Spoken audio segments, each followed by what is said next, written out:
नमस्कार, मैं हूं पुण्य प्रसून वाजपेयी। बात आज एक ऐसे मुद्दे को लेकर हो रही है इस देश के भीतर जिसने तख्तों को पलट डाला है, सत्ता बदलती हुई दिखाई दी है। राजनीतिक तौर पर हंगामा इस देश ने बाखूबी देखा है। सामाजिक तौर पर सद्भाव की लकीरें कहीं मिटती हुई भी दिखाई दी है। एक ऐसा मुद्दा जो सुप्रीम कोर्ट तक भी जा पहुंचा है, लेकिन बावजूद इसके वो बार बार फनखाड़ता है और उसके बाद समाज के भीतर एक तरह की खामोशी भी चाहती है। और वो खामोशी क्या किसी बड़े हंगामे से पहले की होती है। इस वक्त हमारे साथ सुब्रमण्यम स्वामी साहब, बीजेपी के वरिष्ठ नेता, हमारे साथ मौजूद हैं। हमारे साथ उसामुद्दीन ओवैसी साहब, एआईएम के नेता, वह भी हमारे साथ मौजूद हैं। शुरुआत आज सुबह से ही करते हैं। आपने एक ट्वीट किया और उसमें जिक्र किया लॉर्ड कृष्णा पैकेज। इस पैकेज का मतलब क्या है? मतलब यह है कि जब महाभारत की युद्ध की संभावना थी, तब कृष्ण भगवान ने जाकर 5 गांव मांगे थे और दुर्योधन ने अहंकार में इनकार कर दिया और इसका परिणाम बहुत बुरा हुआ। तो ऐसे ही मैं कहता हूं कि आज जो अनेक मंदिरों को नष्ट किया मुगलों के राज में, उन सारे मंदिरों को वापस दोबारा निर्माण करने की बात नहीं कर रहे हैं हम। सिर्फ 3 प्रमुख का हम कह रहे हैं और उसको मान लेना चाहिए और ये हम कहते हैं। इसमें और कोई निष्कर्ष निकालना नहीं है। इतिहास से हमें सीखना चाहिए और एक भाईचारा और सद्भावना के साथ जो हम ये जो कह रहे हैं, मथुरा के कृष्ण मंदिर, अयोध्या के राम मंदिर और काशी विश्वनाथ के शिव मंदिर, इन तीनों के जो जहां मस्जिद बने हैं या बने थे, उनको उनका छोड़कर दूसरे जगह में मस्जिद बना सकते हैं। और यहाँ 3 जो हैं ये हमारे लिए प्रिय है, इसको वापस कर लेना। लॉर्ड कृष्णा धर्म के प्रतीक थे। धर्म का मतलब न्याय से जुड़ा था जी, और उस दौर के लोकतंत्र में न्याय का मतलब सुप्रीम कोर्ट होता है जी।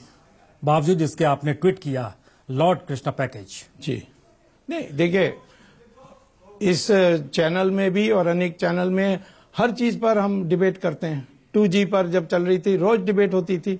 यहाँ मैं 10 बार आया हूँ और अफजल गुरु को फांसी देना चाहिए नहीं देना चाहिए, उसमें आपने बहुत चर्चाएं की अपने चैनल में। सुप्रीम कोर्ट में मामला होने के बाद तो ये कोई कानून नहीं है, कोई नियम नहीं है कि सुप्रीम कोर्ट में कोई केस विचाराधीन है, उसमें हम आम चर्चा नहीं कर सकते। ओवैसी साहब, वक्त, मौजूदा स्थिति इस दिशा में आवाज देती है कि बातचीत की बात जिक्र हो रही है, या कहा जा रहा है कि सहमति बना लीजिए, या ये कहा जा रहा है कि फैसला यही होगा, आप तय कर लीजिए। सबसे पहली बात तो यह है कि मैं सुब्रमण्यम स्वामी साहब बड़े काबिल आदमी हैं। ये जो है गुस्सा किसी और दाढ़ी वाले का हम दाढ़ी वाले पर निकाल रहे हैं।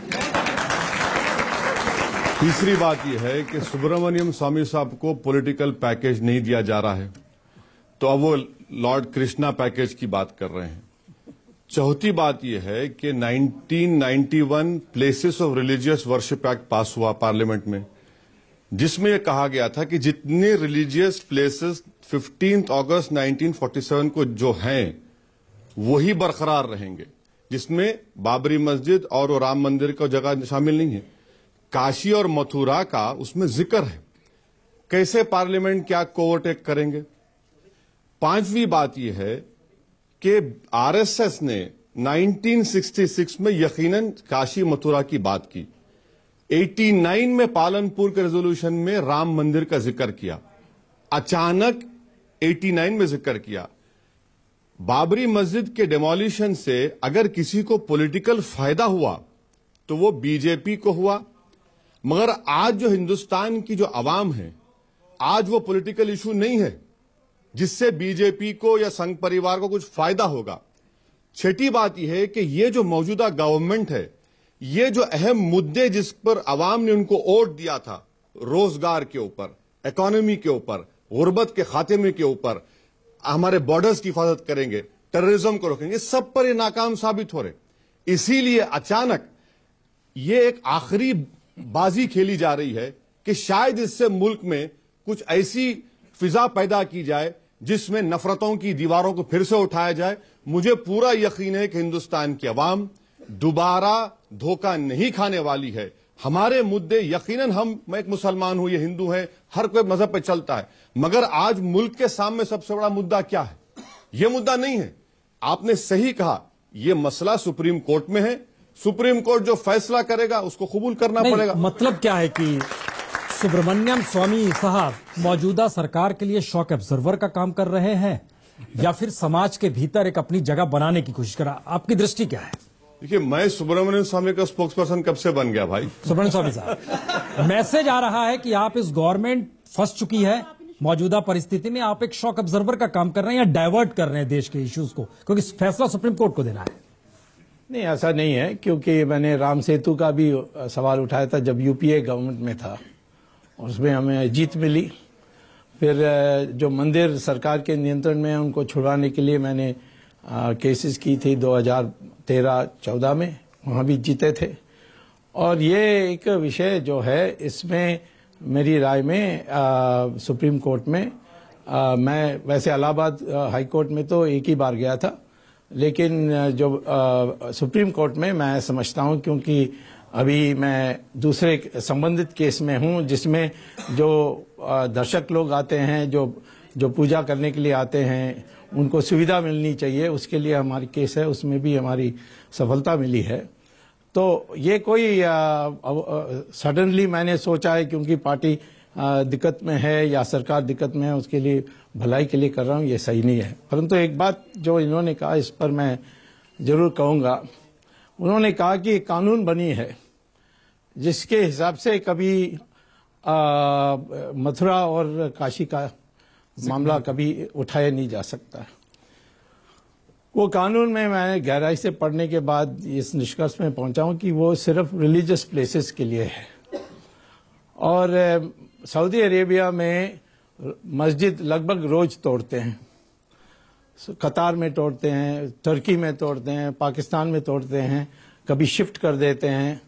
और जब मैंने उनसे पूछा, सऊदी अरेबियन एक मंत्री से, उन्होंने कहा कि हम मस्जिद एक नमाज पढ़ने का स्थल मानते हैं और उसको हटाया जा सकता है और यदि आवश्यक पड़े तो तोड़ा भी जा सकता है। और जहां तक कि जहां पैगंबर मोहम्मद ने नमाज पढ़ी उसको भी तोड़ दिया था महल बनाने के लिए। तो इसीलिए मैं मस्जिद को रिलीजियस प्लेस नहीं मानता हूं। ये तो कोर्ट की अंतिम अधिकार है। ये सिर्फ नमाज पढ़ने का जगह है। हमारे लिए तो रामचंद्र जी का मंदिर पहले था, ये सिद्ध हो गई है। और रामचंद्र जी के मंदिर को तोड़कर मस्जिद बना, ये भी सिद्ध हो गई इलाहाबाद हाई कोर्ट में।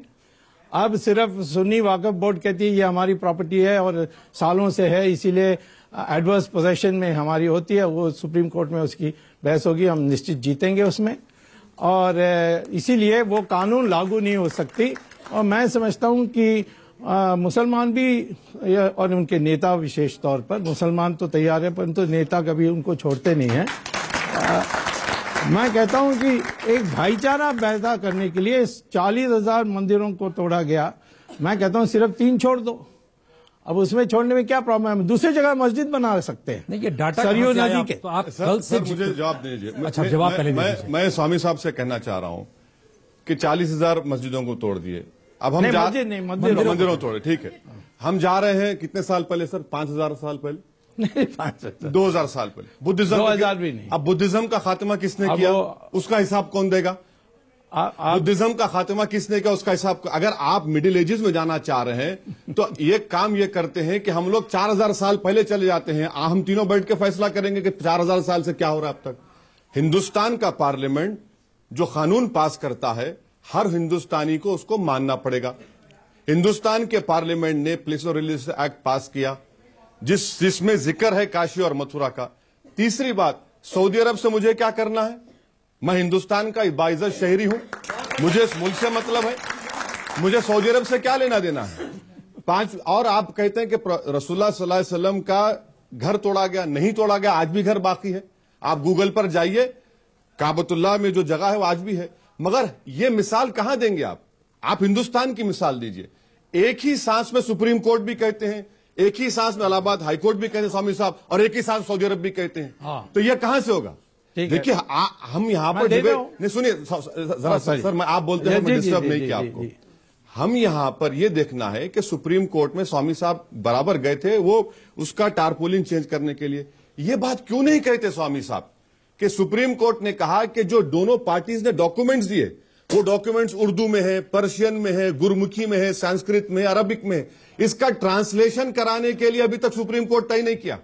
6-7 महीने इसमें लग जाएंगे। ट्रायल शुरू होगा, तो जब ट्रायल शुरू होगा सुप्रीम कोर्ट तो आखिरी अपेक्स कोर्ट है, उसी में फैसला होगा। रहा साल इलाहाबाद हाईकोर्ट का फैसला, अगर बाबरी मस्जिद शहीद नहीं होती तो क्या होता वहां पर? अगर वो स्ट्रक्चर को जो स्ट्रक्चर बोलते हैं मस्जिद बोलते हैं, अगर डिमोलिश, क्या होता वहां पर? और कहां से देखिए जजमेंट को सुप्रीम कोर्ट ने स्टे दिया, क्या कहा? This is a strange judgement. Swami साहब पढ़े लिखे पॉलिटिशियन है, वो पढ़कर ये बातें आधी बात बोल रहे, आधी बात नहीं बोल रहे स्वामी साहब। स्वामी साहब एक मिनट, इस चीज को थोड़ा मौजूदा राजनीति के आईने में देखना इसलिए जरूरी है क्योंकि मौजूदा वक्त में देश के प्रधानमंत्री स्वयंसेवक भी हैं। हाँ। और जब उन सोमनाथ से यात्रा शुरू हुई थी अयोध्या तक की, जो लालकृष्ण आडवाणी निकाली थी, उसकी शुरुआत करने भी खुद नरेंद्र मोदी साहब पहुंचे थे। हाँ। वो प्रधानमंत्री होकर जिन चीजों को नहीं समझ पा रहे उसको आप समझ रहे हैं। हाँ। इंप्लीमेंट पार्लियामेंट के जरिए होना है, पार्लियामेंट में खामोशी बरती जा रही है। सुप्रीम कोर्ट ने अभी कोई बेंच नहीं बनाई है, आप उससे पहले समाज के भीतर एक तरह से खलबली पैदा कर रहे हैं। 2000 लोग मरे थे अयोध्या आंदोलन के दौर में, सरकारी आंकड़ा है। क्या चाहते हैं आखिर? मैं नहीं चाहता हूं कि आगे 2000 और मरे। मैं तो कहता हूं बातचीत से समझौता हो जाए। बातचीत से हो। हाँ, और सुप्रीम कोर्ट बातचीत से समझौता हो जाए। और मैं कहता हूं कि ये कहते हैं कि सऊदी अरेबिया से उनका कोई मतलब नहीं है, ईरान से तो मतलब है आपका। नहीं है सर, मुझे इंडिया के कॉन्स्टिट्यूशन से मतलब है। और ठीक है, इंडिया के कॉन्स्टिट्यूशन से मतलब है ये। आप देखिए, एक मिनट, मैंने एक बात स्वामी साहब मुझे बता दो, मैं क्या इन्वेडर का बेटा हूं या हिंदुस्तानी का बेटा हूं? मैं किसका बेटा हूं? मैं इन्वेडर का बेटा हूं या हिंदुस्तानी का बेटा हूं? अगर मैं इन्वेडर का बेटा हूं तो ठीक है, आप मुझे मुल्क से निकाल दीजिए, अगर है मुझे नहीं निकाल सकते आप। अगर मैं हिंदुस्तानी का बेटा हूं, जो हम तमाम हैं, तो फिर यहां पर कानून का पासो लिहाज रखना पड़ेगा। मैं तो पहले ही कह रहा हूं इनका डीएनए और मेरा डीएनए एक ही है, कितने बार मैं कहा है। अब उसका सवाल नहीं है जी, सवाल ये है कि धर्म का जो आदेश देने वाले हैं, फतवा देने वाले हैं, वो क्या सऊदी अरेबिया का कोई कीमत नहीं है? उसमें मैं नहीं जाऊंगा। अब मैं कहूंगा कि Farooqui versus union of India का कॉन्स्टिट्यूशनल बेंच जजमेंट है 1994, जिसको आप जानते हैं।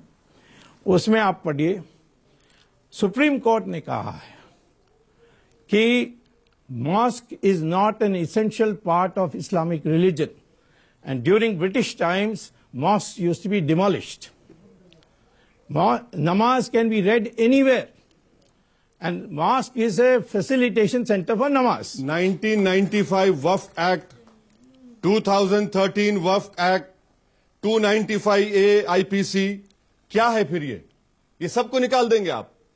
ये सबको निकाल, जिसमें जिक्र है अगर किसी पर केस चलता है तो किस पर चलता है? आईपीसी में 295 में चलता है, उसमें मस्जिद नहीं आएगी। नहीं, उसमें मस्जिद का जिक्र नहीं है। मस्जिद, स्वामी साहब केस लॉ है, आपको मालूम, आप बहुत मुताला करते हैं, आप बहुत पढ़ते हैं। 295A है।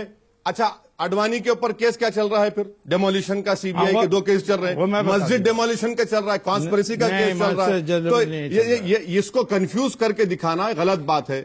ये सुप्रीम कोर्ट में केस है, उसका जो फैसला इंतजार। और स्वामी साहब की मैं बात से बड़ा मेरे ताजुब हो रहा है कि 2000 लोग नहीं मरे। किसको डरा रहे हैं आप?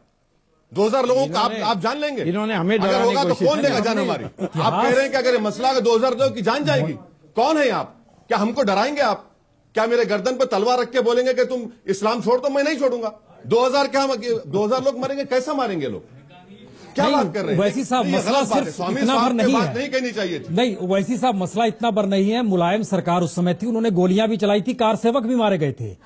मौजूदा समाज के भीतर की जो खलबलाहट है, आप उसको दोबारा पैदा करना चाह रहे हैं। तरीका यह है, सुप्रीम कोर्ट में सर मंदिर मस्जिद को लेकर फैसला नहीं होना है, संपत्ति किसकी होगी इसको लेकर फैसला होना है। वो प्रॉपर्टी क्या है, नहीं, जमीन क्या है, टाइटल के ऊपर, सॉरी, उस टाइटल के ऊपर नॉट करेक्ट। आपको पता नहीं है, मैं बता रहा हूं जी। सुन्नी वाकफ बोर्ड का दावा है कि ये हमारी प्रॉपर्टी है। एग्जैक्टली हम लोग प्रॉपर्टी है। देखिए सुनिए, मैं ये कहना चाहता हूं कि हम लोग जब मंदिर बनाते हैं तो प्राण प्रतिष्ठा पूजा से बनाते हैं, और प्राण प्रतिष्ठा पूजा माने कि भगवान मालिक बनता है उसका, कोई ये नहीं कह सकता ये मेरा प्रॉपर्टी है। तो इसीलिए ये कहना, कोई हिंदू धर्म के बारे कुछ पढ़ा है वो कभी नहीं कहेगा ये प्रॉपर्टी का डिस्प्यूट। सर, आपको इस बात की जानकारी है जब सरदार पटेल ने आरएसएस पर प्रतिबंध लगाया था और कहा था कि इस संविधान को मानिए जो देश का संविधान है, तो आरएसएस का क्या जवाब था? वो किसे संविधान बनाना चाहते थे? और सरदार आप क्या धर्म के आधार पर इस देश को देखना चाहते हैं या कॉन्स्टिट्यूशन के आधार पर देखना चाहते हैं? आप किस रूप में जाना चाहते हैं? विषय या को तो पंडित मौलवी आके बैठ जाएं इस देश के भीतर में, वो चलाएं। आपने कहा सरदार पटेल ने ये किया, और जब प्रतिबंध हटी तो सरदार पटेल ने क्या चिट्ठी लिखा गुरु और गोलवालकर को, आपको ये पता है? उन्होंने कहा आज मैं बहुत संतुष्ट हूं कि आप निर्दोष साबित हुए हैं और प्रतिबंध हट गई। जब बाबरी मस्जिद को तो शहीद कर दिया गया तो क्या सुब्रमण्यम स्वामी साहब ने पब्लिकली इसको कंडेम किया? नहीं किया, पूछ लीजिए। मैं जानता हूं हैदराबाद में मदीना मेंशन में सुब्रमण्यम स्वामी साहब की एक यादगार तकरीर हुई जिसमें सुब्रमण्यम स्वामी साहब ने कहा कि तुमने कैसा तोड़ा इसको, ये मंदिर मेरी भी है, ये मस्जिद मुल्क का है, कैसा तोड़ा तुमने। स्टिंगिंग रिमार्क्स थे सुब्रमण्यम स्वामी साहब के, आप पूछ लीजिए उनसे। हैदराबाद को आकर एक तारीखी तकरीर की थी। मुझे ताज्जुब होता है जिस शख्स ने वाजपेयी गवर्नमेंट को गिरा दिया और बाबरी मस्जिद की शहादत के खिलाफ कहा, आज वो बात कर रहे हैं, मुझे नहीं मालूम। मैं फिर भी इनकी इज्जत करता हूं। हाँ। ये सब आदि जो बात, पूरी बात ये है, मैं आज भी कहता हूं कि अनऑथराइज्ड किसी भीड़ को अधिकार नहीं है मस्जिद को तोड़ने के लिए, किसी मस्जिद को तोड़ने के लिए।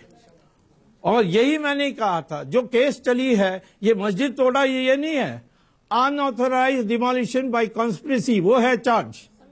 जाकर अब पता करिए। नहीं, सही है। तो इसीलिए मैं ये नहीं पक्ष में हूं कि मस्जिद को अपने हाथ में जनता लेकर के इसको तोड़ दे।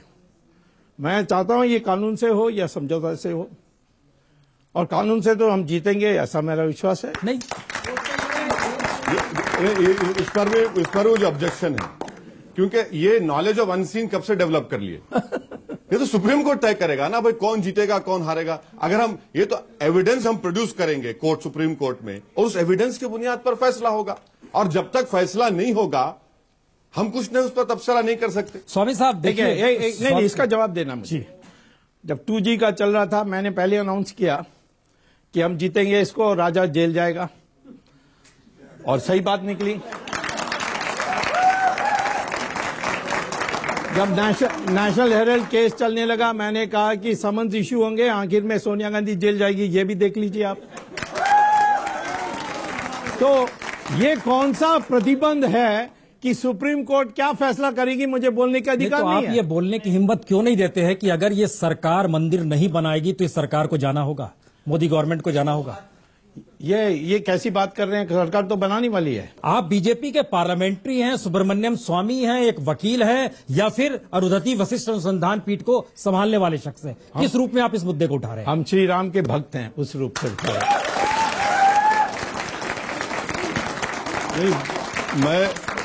मैं तो एक तरह से स्वामी साहब ने अपनी दिल की बात जुबान पे ला ही ली, और अच्छा किया कि बीजेपी का ऑफिशियल जो पोजीशन है मुल्क के सामने रख दिया कि आज इनको रोजगार, गुर्बत, इकोनॉमी, जो घुसपैठी घुस रहे हैं पठानकोट में, इससे कोई मतलब नहीं है, इनको सिर्फ मतलब है राम मंदिर से। मैं शुक्रिया अदा करता हूं। वो जो हिंदुस्तान की आवाम एक उम्मीद रखकर मोदी को वोट डाली थी, आज स्वामी साहब ने अपने इस बयान से उन तमाम उम्मीदों को चुकनाचूर कर दिया। बहुत अच्छा है, मगर सुप्रीम कोर्ट के फैसले से पहले यह कहना कि हम जीत जाएंगे, मुसलमानों को बातचीत कर लेना चाहिए, कॉम्प्रोमाइज करना चाहिए। स्टेटेड पोजीशन यह है पर्सनल लॉ बोर्ड का कि सुप्रीम कोर्ट का जो फैसला आएगा वो हमारे लिए काबिल कबूल होगा। सुप्रीम कोर्ट, आपने सही कहा, टाइटल डिस्प्यूट है, इलाहाबाद हाईकोर्ट ने गलती करके उसको पार्टनरशिप में सूट में कन्वर्ट कर दिया। एविडेंस के ऊपर सुप्रीम कोर्ट फैसला करेगा और हमारे मुल्क में एपेक्स कोर्ट से बढ़ के नहीं है। मगर बार बार मिस्टर स्वामी का यह कहना इस बात को बताता है कि मोदी हुकूमत इन तमाम मुद्दों को भूल चुकी है। अब उनमें वो कैपेसिटी नहीं है, इसीलिए इसी को लेकर आगे बढ़ रहे हैं। अब मुल्क के सामने यही रख रहे हैं कि भाई अब आप रोजगार को भूल जाइए, 15 लाख को भूल जाइए, सबको भूल जाइए, अब मंदिर की बात करेंगे हम बस। मैं स्वामी साहब से एक रिक्वेस्ट करूंगा कि भाई गवर्नमेंट आपकी है, आप पार्लियामेंट्री पार्टी के सीनियर मेंबर हैं, मैं इनसे रिक्वेस्ट करूंगा कि कल ही मोदी के पास जाकर कहें कि गवर्नमेंट ऑफ इंडिया एक रिप्लाई फाइल करे कि डे टू डे हियरिंग कराइए सुप्रीम कोर्ट में। हाँ। चलिए ये कर लीजिए आप, इस मसले का डे टू डे हियरिंग करवा दीजिए सुप्रीम कोर्ट में। डे टू डे हियरिंग होगी और जल्द से जल्द फैसला आ जाएगा मुल्क के सामने। और आप ये काम स्वामी साहब को करना पड़ेगा। ये सेमिनार क्यों करते हैं? वो जाकर मोदी से एक बार मुलाकात कर ले, नाराज जरूर हैं, एक बार मुलाकात करके कहें कि भाई आप डे टू डे हियरिंग कराइए, डे टू डे हियरिंग करवा दीजिए, मामला सब दूध का दूध पानी का पानी हो जाए। ये जो इनकी सुझाव है ये मान्य है, मैं करूंगा, कल ही करूंगा। बिल्कुल आप बिल्कुल जाइए, बिल्कुल हम भी तैयार, हम भी चाहते हैं कि हियरिंग। और आपके लोग विरोध नहीं करना चाहिए। बिल्कुल नहीं, आप हियरिंग करवा दीजिए ना। हाँ भाई, day to day government day to day hearing के लिए मैं जरूर पहल करूंगा और चीफ जस्टिस के सामने जाकर मेंशन भी करूंगा कि ये ओवैसी साहब सारे बिल्कुल कहिए, हो सके तो सीडी लेके दिखा भी दीजिए। हाँ, जहां तक ये सवाल है सुप्रीम कोर्ट में क्या बहस होगी, एसएलपी में गए हैं, स्पेशल लीव पिटिशन, उसके माने सिर्फ कानूनी पॉइंट्स देखेंगे। तथ्य जो 3 जज बेंच ने इलाहाबाद हाई कोर्ट में तय कर लिया, वो तथ्य को अब उसको एडिशनल तथ्य नहीं रख सकते। सिर्फ ये कानूनी तौर पर उन्होंने सही फैसला किया है कि नहीं, यही देखेंगे। और वो फैसला हुआ है कि जो सेंट्रल डोम है ये रामलाला का है और एक अखाड़ा के लिए उन्होंने दूसरे डोम को रखा और कहा है कि अच्छा होगा, ये उनका ऑर्डर में नहीं है, ये ऑब्जर्वेशन है, अच्छा होगा कि बगल में एक मस्जिद भी बन जाए। मैं कहता हूं सरयू नदी के उस पार मस्जिद बन सकता है, उसके लिए हम भी मदद कर देंगे और सारे हिंदू समाज भी मदद कर देगा। अब इनको क्या तकलीफ होगी यदि एक मस्जिद जहां अयोध्या में रामलाला की है उसके जगह में बगल में सरयू नदी के पार एक मस्जिद बनाने में इनकी क्या तकलीफ है? दूसरे देशों में करते हैं जहां वो भी मुसलमान है, ये नहीं कह सकते सऊदी अरेबियन मुसलमान नहीं है, इनका अलग नियम नहीं है, उनका अलग कुरान नहीं है, इनका अलग शरिया नहीं है। बड़ा साफ है, मामले को तेजी से निपटाया जाए। देखिए उत्तर प्रदेश में एक मंत्री ने कह दिया मुस्लिमों के बीच जाकर कि फटाफट मंदिर बनवाइए ना, इससे विश्व हिंदू परिषद और संघ का हिस्सा चला। प्रदेश में समाजवादी और बीजेपी में जुगलबंदी है, नूरा कुश्ती चल रही है, ये खुल्लम खुला मिलकर चल रही है। और सवाल ये पैदा होता है कि यहां पर बाबरी मस्जिद से ज्यादा मसला हिंदुस्तान में रूल ऑफ लॉ का है। क्या हम रूल ऑफ लॉ को अलाउ करेंगे, खत्म कर देंगे, या रूल ऑफ लॉ को बरकरार रखेंगे? सारी दुनिया के सामने मॉब ने जाकर मस्जिद को तोड़ दिया, क्या वो रूल ऑफ लॉ को हम इंप्लीमेंट करेंगे? और साथ ही साथ स्वामी साहब ये क्यों नहीं कहते कि जो जिन्होंने वो जिनकी मौजूदगी में बाबरी मस्जिद को शहीद किया गया, आज वो गंगा की सफाई कर रहे हैं। भाई मेरे, वो गंगा की सफाई के मिनिस्टर बन चुके हैं। इस मुल्क में सबसे बड़ी नाइंसाफी और क्या हो सकती है? जिनकी सोच और फिक्र में यह है कि आपके सामने, सारी दुनिया के सामने हिंदुस्तान की जमहूरियत का मजाक उड़ाया गया, सुप्रीम कोर्ट में जो वादा किया गया था उसकी खिलाफवर्जी की गई, और हम बात कर रहे हैं कि नदी के किनारे नहीं। नदी के किनारे क्यों? अगर हम जीतते हैं तो हम बनाएंगे, अगर हम नहीं जीतते तो आप जो चाहे कर लीजिए, बात खत्म हो जाएगी। हिंदू धर्म इजाजत देता है इसकी? मंत्री को लेकर जो जिक्र किया इन्होंने जो 20 साल 25 साल पहले हुआ उसकी जिक्र कर रहे हैं। मैं 500 साल पहले औरंगजेब ने क्या किया या गोरी ने क्या किया, गजनी ने क्या किया, इसमें मैं जाऊंगा तो क्या होगा? बुद्धिज्म को किसने खत्म किया उसको भी आप बुद्धिज्म को भी उससे बात होनी चाहिए ना। आप बुद्धिज्म को किसने खत्म किया उस पर भी बात होनी चाहिए। रिश्ते बुद्धिज्म से 20 बरस के लोग तो मंत्री है ना, अभी इस बात का जिक्र हो रहा है कि क्या ये 20 बरस पहले जो लोग थे वो मौजूदा वक्त में सर मंत्री हैं। नहीं, बट कोर्ट केस तो चल रही है ना। आप कोर्ट केस उधर देखते हैं लेकिन इधर कोर्ट केस नहीं देखते। मैंने कहा नहीं, आप देखिए ये नहीं कह रहे कि सुप्रीम कोर्ट में ये बुरी आदत है। मैंने कभी नहीं कहा कोर्ट केस में, मैंने कहा वहां जीतने वाला हूं, परंतु मैं कहता हूं कि क्यों हारने वाले दोनों मिलकर के फैसला करके कोर्ट को बता देते हैं। बहस चर्चा बहुत तीखी है, लेकिन इन सब के बीच जनता के क्या सवाल हैं जो लगातार उठना चाहते हैं। मैं एक छोटे से ब्रेक के बाद तुरंत लौट रहा हूं।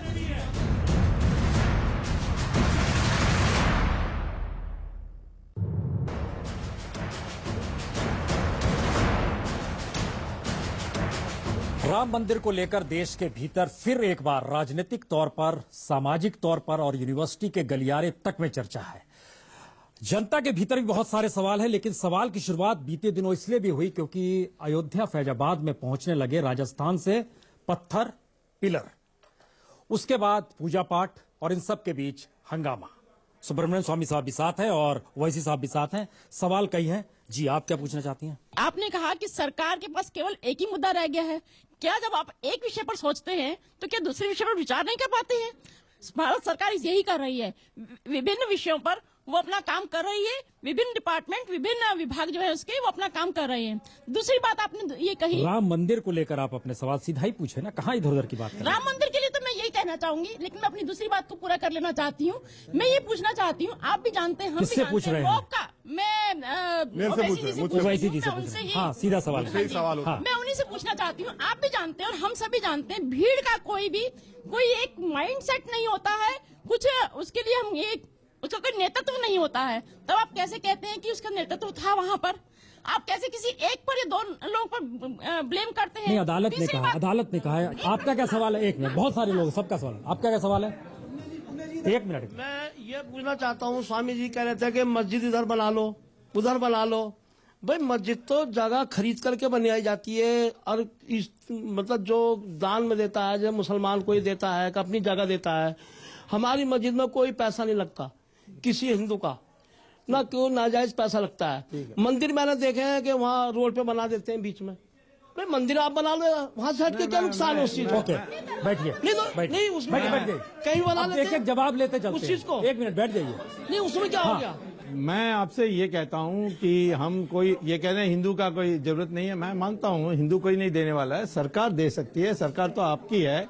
आप हज के लिए पैसा लेते हैं सरकार से, तो इसमें क्यों नहीं ले सकते? वहाँ दुनिया भर में हज के लिए कोई सरकार देती नहीं है, मुसलमान की सरकार नहीं देती है, परंतु हिंदुस्तान में हम हज के लिए सब्सिडी देते हैं। सब्सिडी के ताल्लुक से जो bilateral agreement Saudi Arabian government से है, उसकी बिना पर इसको दिया जा रहा है। मैंने पार्लियामेंट में अब तक 6 मरतबा कहा है सब्सिडी निकाल दीजिए। हाँ, 600 करोड़ रुपए निकालकर मुसलमान की जो बच्चियां जो पढ़ नहीं रही उनको दे दीजिए, सब्सिडी निकाल दीजिए। हम फिर भी हज करने जाएंगे। देखिए, हमको सब्सिडी की जरूरत नहीं हज करने जाने के लिए, निकाल दीजिए सब्सिडी। बल्कि आप एक लेटर लिखिए प्राइम मिनिस्टर को कि ओवैसी ने कहा सब्सिडी निकाल दीजिए सब्सिडी, और 600 करोड़ रुपए हमारे तालीम में दे दीजिए। 600 करोड़ पार्लियामेंट में ये कहा गया है। ओवैसी साहब, मुद्दे पर डाइवर्ट ना करें हम। उसमें आप let us not go to Hajj और ये डायरेक्ट आपसे नहीं है, मुद्दा है मुद्दे पे देश का ही। डाइवर्ट ना करें, डाइवर्ट ना करें। पूछें। मेरे 3 चीजें ऑब्जर्वेशन करी हैं और क्वेश्चन भी है सवाल, मेरा। सवाल। पहला तो है ओवैसी साहब से, जैसे स्वामी जी ने बोला या वैसे भी लोग बोल रहे हैं कि अगर हम, जैसे रिलीजियस प्लेस कहीं भी हो सकता है, यस भाई मस्जिद की जगह, जैसे हम बोलते हैं ना नमाज पढ़ना, नमाज हम कहीं भी पढ़ सकते हैं, एयरपोर्ट पे भी पढ़ी जाती है, यहाँ पे भी पढ़ी जाती है। It is a place just towards waste में करके उधर कर रही है, किसी भी जगह पढ़ी जा सकती है। वेयर एज हिंदू धर्म में बहुत क्लियर है कि जो जगह जहां पे जन्म हुआ किसी का, सिर्फ वही जगह होती है। This is the difference between Islam and Hinduism. इसीलिए अगर उसको समझौते से भी, आप भी कह रहे हैं कि सब जो सुप्रीम कोर्ट का होगा वही फाइनलाइज होगा। सुप्रीम कोर्ट भी ये भी कह रहे हैं, सवाल स्वामी जी सीधा भी। पूछ ले तो अच्छा रहेगा। सवाल यही है मेरा कि आप दोनों बैठ के उसमें क्यों नहीं मान जाते? ये जो उन्होंने सजेशन दिया, या वैसे कितने वर्षों से कर रहे हैं, out of the court settlement कर लें। जी, आपके क्या सवाल है? सीधा सवाल पूछिए। मैं ओवैसी जी से प्रश्न कर रहा हूं, जैसा कि उन्होंने अभी कहा कि मस्जिद एक जो है कहीं पर भी बनाई जा सकती है, लेकिन रामलला का जहाँ जन्म हुआ है मंदिर वहीं बनाएंगे, ये नारा भी था पीछे। और सच भी है कि आप उदारवादी हैं, जनता को देखते हुए क्यों नहीं आप आपस में फैसला करते और ज्यादा अच्छा रहेगा। मैं जवाब दूं? एक हमको लगता है जवाब ले ले, इसका जवाब दीजिए। नहीं, देखिए, आ रहे हैं। देखिए, कोर्ट में जब मसला कोर्ट में जाता है तो मुसलमानों के सोच क्या है, हिंदू की सोच क्या है, ईसाई की सोच क्या है, नहीं होगा। कोर्ट में फैसला होगा कानून के मुताबिक। आस्था के ऊपर फैसला नहीं देती कोर्ट, ये बात याद रखिए आप, नहीं होता है। स्वामी जी, सुब्रमण्यम जी, हमको लगता है कि आपको भी इस पे जवाब देना चाहिए, मैं दे रहा हूं। क्योंकि देखिए एक बात दिमाग में रखिए, हिंदुस्तान को इकोनॉमिक पावर बनाने की दिशा में प्राइम मिनिस्टर मोदी काम कर रहे हैं। वो कहते हैं कि इंटरनेशनली हम इकोनॉमिक पावर बना देंगे। जी। झटके में ये बात आती है कि हिंदुस्तान क्या हिंदू स्टेट है या मैनी रिलीजन को इक्वली वो मानता है? जहन में क्या है आपके? अगर ये और साफ होगा तो मेरे ख्याल से संवाद और अच्छा होगा। इसमें कोई बात ऐसी, आप ऐसे ही इसको एक षड्यंत्र के रूप में देख रहे हो। नहीं षड्यंत्र नहीं, लेकिन मैं बता रहा हूँ, मेरे पार्टी में कोई मुझे नहीं कहता है कि देखिए अभी ये हम लोग गवर्नेंस में इतना बिजी हैं, इसमें मत पड़िए। ये कोई नहीं कहता, सब मेरी सराहना करते हैं, जय जयकार करते हैं, टेलीविजन में हमें आकर मेरे समर्थन करते हैं। ये सब डरते हैं स्वामी साहब से कि कहाँ कोर्ट चले जाएंगे ये। नहीं, मैं एक चीज कहता हूं इनको, और गंभीरता से मैं कह रहा हूं, जहां भी हमारे देश में मुसलमान मेजॉरिटी में है वहां मंदिर तोड़े जाते हैं, जैसे कश्मीर की घाटी में 5 लाख कश्मीरी पंडितों को भगा दिया वहां से, आज भी वहां मंदिरों को तोड़ रहे हैं। स्वामी साहब एक मिनट, केरल में मल्लापुरम में भी मंदिरों को तोड़े जा रहे हैं। आपको चाहिए तो मेरे साथ चलिए, मैं दिखा देता हूं आपको। नहीं स्वामी साहब, आपकी बात बिल्कुल सही होगी। थोड़ी देर के लिए मैं सच्चाई मानता हूं, थोड़ी देर के लिए आपके सामने मैं बात कर रहा हूं कि कश्मीर में आपकी गवर्नमेंट है, हाँ, आपके सपोर्ट से गवर्नमेंट है जी। आप क्यों नहीं ले जाते पंडितों को वापस? अरे आपको गवर्नमेंट आपकी है, यहां भी गवर्नमेंट आपकी, वहां भी गवर्नमेंट आपकी, क्यों नहीं ले जाते आप? आपने अब तक क्या किया बताइए? 18 महीने हो गए मोदी सरकार बनकर, कितने पंडित गए कश्मीर को? कितने पंडित गए कश्मीर को? हमको बताइए। या आप देखिए स्वामी साहब, आप अपोजिशन मोड से निकल जाइए। अब आप रूलिंग पार्टी में हैं, अब आप रूलिंग पार्टी में हैं। मैं आपसे कहता हूं कि मेरी एक बात मान लीजिए, जिससे जो कश्मीरी पंडित हैं उनको तसल्ली हो जाएगी। आर्टिकल 370 को हटाने के लिए भी साथ दे दीजिए और तुरंत हम इन कश्मीरी पंडितों को ले जाएंगे। प्रसून जी, हैरत की बात यह है कि आप महबूबा मुफ्ती सईद से, मरहूम मुफ्ती सईद से अलायंस करते, वो कहते हैं कि नहीं होगा, और आप अपने जब इलेक्शन होता है इलेक्शन के बाद 370 का जिक्र ही नहीं होता। अरे आप यूज करते, पॉलिटिकल पावर के लिए आपने राम का नाम का इस्तेमाल किया, पॉलिटिकल पावर के लिए 370 का इस्तेमाल किया, पॉलिटिकल पावर के लिए यूनिफॉर्म सिविल कोड की बात करते। अरे एक मर्तबा कभी इन गरीबों की बात कर लो आप, कभी हिंदुस्तान के मुस्तकबिल की बात कर लो आप। ये कब तक यही टकराव की पॉलिसी, इस प्रोग्राम का नाम टक्कर है, यही टकराव की पॉलिसी है कि 370, राम मंदिर, यूनिफॉर्म सिविल कोड? क्या रोजगार नहीं है? क्या हमारी इकोनॉमी को रिवाइव करना नहीं है? यकीनन मिस्टर स्वामी बेहतरीन इकोनॉमिस्ट हैं, मगर क्यों नहीं लिखते वो आर्टिकल इसके ऊपर कि हमारी इकोनॉमी का क्या हाल हो चुका है? मुझे जवाब दे दीजिए। आप पोल कर लीजिए, गरीब से गरीब हिंदू इस देश में राम मंदिर अयोध्या में बनाने चाहता है, भले उसको गरीबी है, उसको पेट भरा नहीं है, परंतु वो राम में इतना आस्था है हमारे देश में, वो कहता है कि मंदिर बनना चाहिए। सर यही बात आ रही है कि सरकार भी तो आप ही की है, यहाँ भी सरकार आपकी है, धारा 370 हटाना है तो वहाँ भी सरकार आपकी है। ये कंट्रडिक्शन है ना सर? ये कोई कॉन्ट्रडिक्शन नहीं है। इन्होंने मुझे कहा था, तब मैंने कहा था कश्मीरी पंडित का, तो उन्होंने कहा आप क्यों नहीं वापस ले जा? 100% हम उनको वापस ले जाएंगे। उसके लिए जो कश्मीरी पंडितों के दिमाग में जो भय है उसको दूर करने के लिए क्या रास्ता है ये हम सोच रहे हैं। वो हमसे कहते हैं कि एक रास्ता है कि आर्टिकल 370 हटा दो, हम चले जाएंगे। आपकी सहमति है कि मौजूदा वक्त में पीडीपी मान जाएगी 370 को खत्म करने को लेकर? कौन मान जाएगी? पीडीपी, जिसकी पीडीपी का कोई इसमें हिस्सेदार नहीं है। नहीं। ये तो कॉन्स्टिट्यूशन में है और राष्ट्रपति को विज्ञप्ति जारी करनी है और ये खत्म हो जाएगी। इसमें कश्मीर के लेजिस्लेटिव असेंबली का कोई रूल नहीं हो सकता। ये आप कहते हैं, मैं कहता हूं नहीं हो सकता। आपको लगता है इस देश में हर बच्चे के जहन में अगर राम मंदिर है तो मोदी गवर्नमेंट मान जाएगी?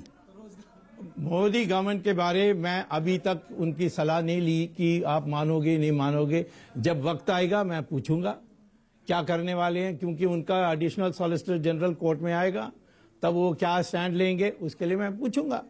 अभी तो उसके पूछने की जरूरत नहीं है। अभी मैं सेमिनार कर रहा हूं, उसमें आप भी आ जाइए, थोड़ा सीख लेंगे। एक मिनट।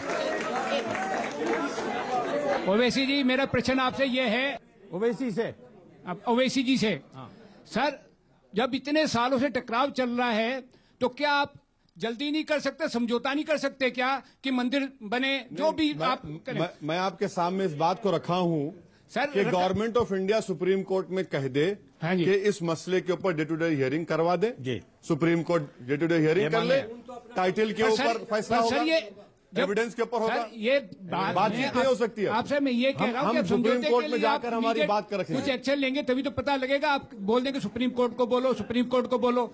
सुप्रीम कोर्ट के तो बोल ही रहे हैं, वो कर ही रही है, पर आप भी तो कुछ आगे करिए कि भाई जल्दी से किसी समझौता और क्या कीजिए। करेंगे? आपका भरोसा सुप्रीम कोर्ट पे है नहीं? है, बिल्कुल है बस ठीक सर, रखिए बिल्कुल है उसको, सर, मेरा रखिए। भरोसा आप पे सुप्रीम भी, कोर्ट उन पे फैसला भी है। करेगा। पर मेरा आपसे ये कि आप समझौते के लिए कुछ जल्दी करिए। बैठिए। देखिए, हमें ऐसे सवाल पूछने हैं जो समाधान की दिशा में ले जाएं तो ज्यादा अच्छा है, बनिस्पत आपके भीतर के जो भी अंतर्विरोध हैं उसमें हम सुप्रीम कोर्ट को नहीं माने, संविधान को नहीं माने, इस देश को नहीं माने, ऐसे नहीं चलेगा। समाधान की दिशा में दो व्यक्ति ऐसे बैठे हैं जो कल समझौता कर ले तो इस देश में एक अच्छी राह निकल सकती है। समाधान इसलिए करने की दिशा में सवाल पूछिए। सर, हेलो सर, मेरा सवाल है कि आपकी जो भी पॉलिटिशियन है, आप हम जैसे यंगस्टर को इसमें ना डालें। अगर कोई भी डिसीजन होगा आपका अयोध्या को लेके, वो हम, आपका मुद्दा क्या है? आपके लिए सबसे इम्पोर्टेंट चीज क्या है बताइए मुल्क के सामने। मुद्दा मेरा ये है सर आपने एज ए यूथ, आपके लिए इम्पोर्टेंट हमारी चीज क्या यूथ है, मेरी भतीजी है, वो टीवी देखती है, तो आप अपनी टक्कर में हमें ना डालें। अगर कोई भी डिसीजन होगा, आपका इशू क्या है? मेरा इशू एज ए ये है, यूथ ऑफ इंडिया आपका इशू क्या है बताइए। जो न्यू यूथ है, हम आपके डिसीजन पे, जो गवर्नमेंट डिसीजन लेगी, हम उस पर एग्री हैं। कुछ भी, कोई भी डिसीजन होगा हम उस पर एग्री हैं। हम अल्लाह को भी मानते हैं, हम भगवान को भी मानते हैं। आप क्या कहना हम चाहते सबको हैं? मानते हैं। ये सवाल नहीं उठना चाहिए। सवाल नहीं मेरा सर यही है कि आप न्यू यूथ को इसमें ना लाएं। ये सवाल नहीं उठना चाहिए। स्वामी साहब, ये एक मैसेज है। देखिए, यंगस्टर अगर कहता है, मेरे ख्याल से दिल्ली यूनिवर्सिटी के भीतर पॉलिटिकल पार्टीज के स्टूडेंट ऑर्गेनाइजेशन भी ये सवाल कर रहे थे कि आप स्टूडेंट के बीच में जाके अगर इन सवालों को रखते हैं तो आप उनको ज्ञान अर्जन करा रहे हैं, हिंदू धर्म से वाकिफ करा रहे हैं, देश की भावनाओं को बता रहे हैं, या फिर उनकी जो अपनी परिस्थितियां उससे आप दूर काट के ले जा रहे हैं। दिल्ली यूनिवर्सिटी में मार्क्सिज्म पर लेक्चर चलती है। नहीं, अब वही हम कह रहे हैं कि आप तो हर प्रकार की सेमिनार चलती है दिल्ली यूनिवर्सिटी में। तो इसके हमने परमिशन लिया था, हमने किराया दिया था उस कमरे के लिए, यूनिवर्सिटी वाइस चांसलर ने इसको ओके किया था।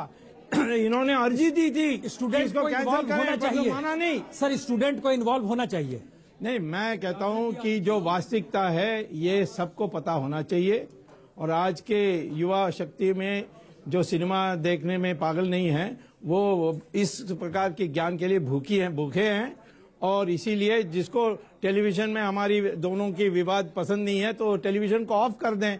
ये कहना कि सब यूथों को नहीं लाना, इसीलिए हमें बोलना नहीं चाहिए। ये कौन होते हैं युवा के प्रतिनिधि बनकर हमसे बोले? हमें इतने युवा लोग मिलते हैं। अभी जो सेमिनार किया उसमें 1000 लोग इकट्ठे हुए थे, सब स्टूडेंट्स, यंग प्रोफेसर्स, ऐसे लोग थे। नहीं, तो इसका मतलब यह है कि इस देश में किसी भी मुद्दे, सपोज कीजिए बाबरी मस्जिद को लेकर ही कल 10,000 लोग जमा हो जाए तो मान लिया जाएगा कि एक आंदोलन है। सेमिनार नहीं होता, वो तो आम सभा होती है। हम एक बात बोल रहे हैं, भीड़ की मौजूदगी। नहीं, मैं कहता हूं कि वहां एक सवाल मैं आपके सामने करता हूं। वहां 500 स्टूडेंट्स आए थे डेलीगेट्स बन करके, और उन्होंने 2 दिन पूरा इसमें बैठे रहे, कोई गया नहीं, क्योंकि उनको वास्तविकता पता होना था। और वो हमने अनेक आर्कियोलॉजिकल सेशन हुआ, लीगल सेशन हुआ, फिर इसमें हिस्ट्री का सेशन हुआ, सारी चीजों को उनको जानकारी दी। सारी इतनी अप्रिसिएशन हुई है कि तुरंत देश भर में से मुझे इनविटेशन आया है कि ऐसा सेमिनार बनाने के लिए आपने ओवैसी साहब को इनवाइट क्यों नहीं किया वहां पर? ओवैसी साहब को मैं बुलाऊंगा तो एक मॉडरेटर चाहिए। आप तैयार हैं? नहीं, हम तो मॉडरेटर के लिए तैयार हैं, लेकिन दूसरे पक्ष के लोगों को भी बुलाइए, एक सेमिनार उनको बुलाएंगे तो मेरे जो ऑडियंस होगी वो दूसरे प्रकार होगी। वो इंडिया इंटरनेशनल सेंटर में हम ऐसे डिबेट कर सकते हैं, हम उसके लिए तैयार हैं। हमारी तो इनसे कोई दुश्मनी नहीं है। देखिए, हम तो इनको अच्छी तरह जानते हैं, इनके पिताजी को और भी अच्छी तरह जानते थे। एक मिनट जवाब देने दीजिए। एक मिनट। अगर इस तरह का सेमिनार, या फिर जिस तरीके से फैजाबाद में पत्थर लाए जा रहे हैं, अगर कोई ये कह दे कि मैं मस्जिद बनाने के लिए पत्थर ला रहा हूं, मैं मस्जिद बनाने के लिए सेमिनार कर रहा हूं, मुल्क में फजा क्या होगी? मुल्क में फजा क्या होगी बताइए। अब आप फैसला कर लीजिए कि एग्रेसर कौन है, इमोशनल कौन कर रहा है, और जो अहम मुद्दे मुल्क के सामने बुनियादी मसले उससे तवज्जो हटाने की कोशिश कौन कर रहा है। मैं कह रहा हूं कि भैया सुप्रीम कोर्ट में होगा, अगर मैं एक सेमिनार करूंगा, चाहे उस जो स्वामी साहब जैसा बोले 800 लोग आएंगे, मस्जिद बनाएंगे हम वहां पर।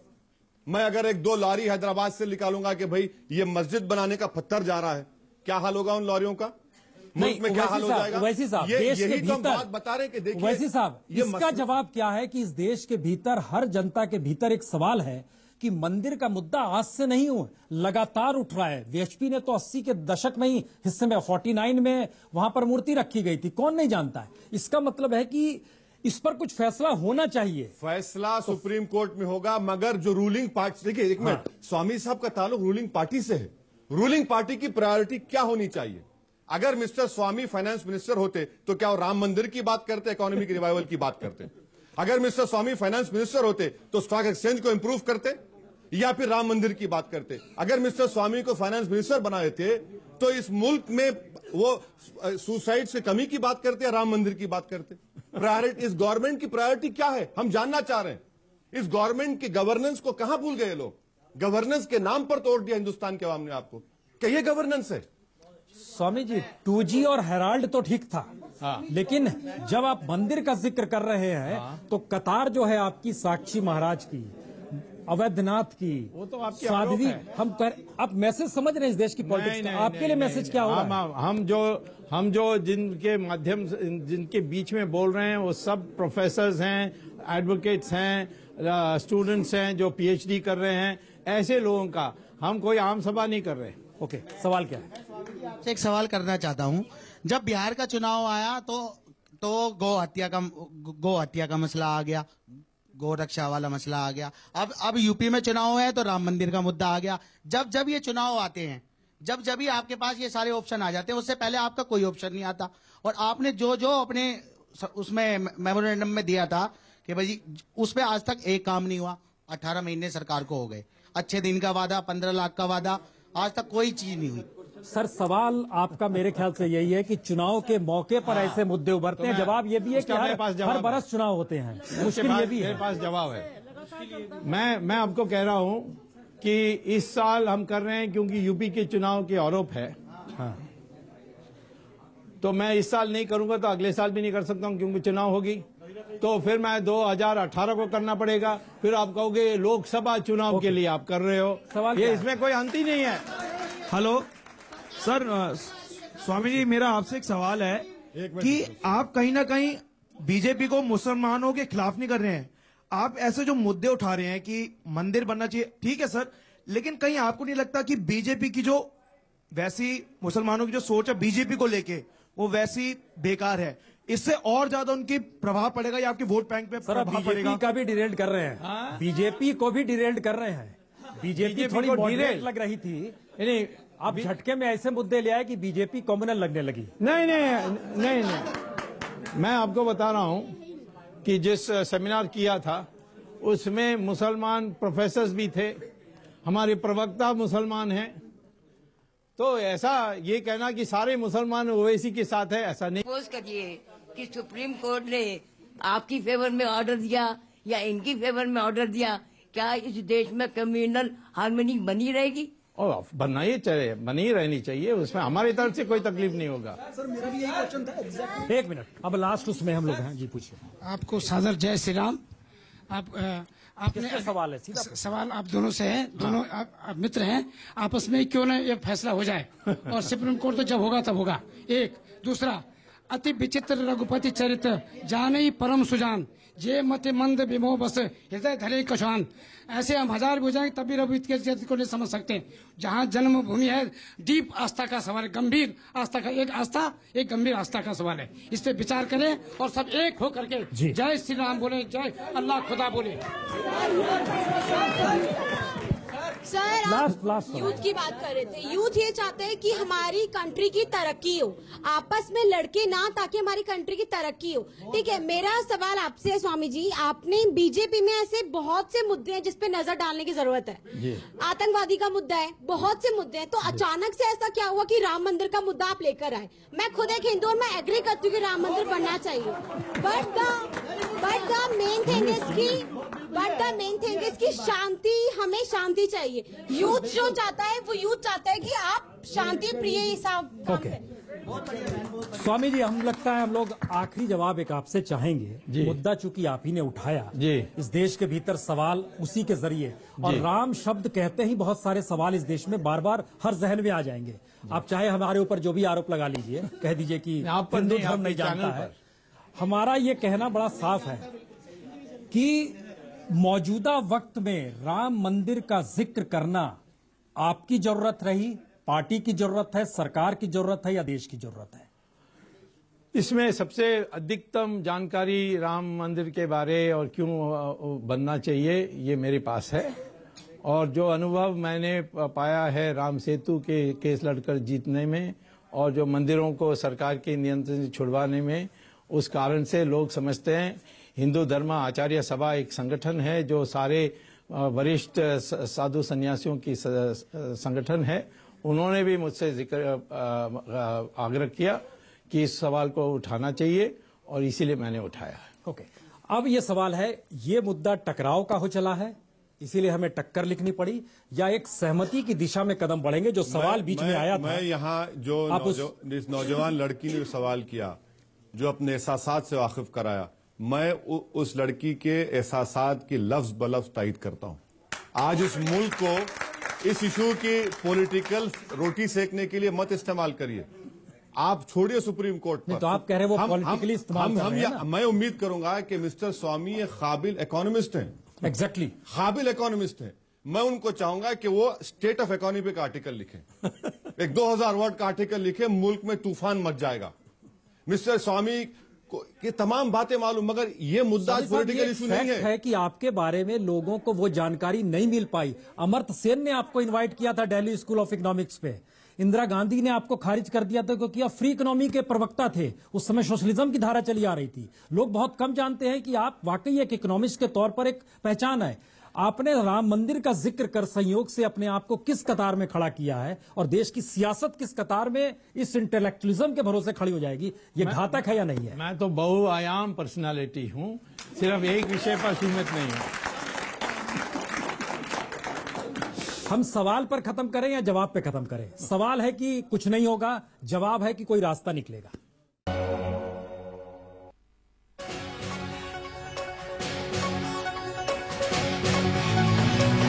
नमस्कार, आप देख रहे हैं आज तक, आपके साथ मैं हूं सईद अंसारी।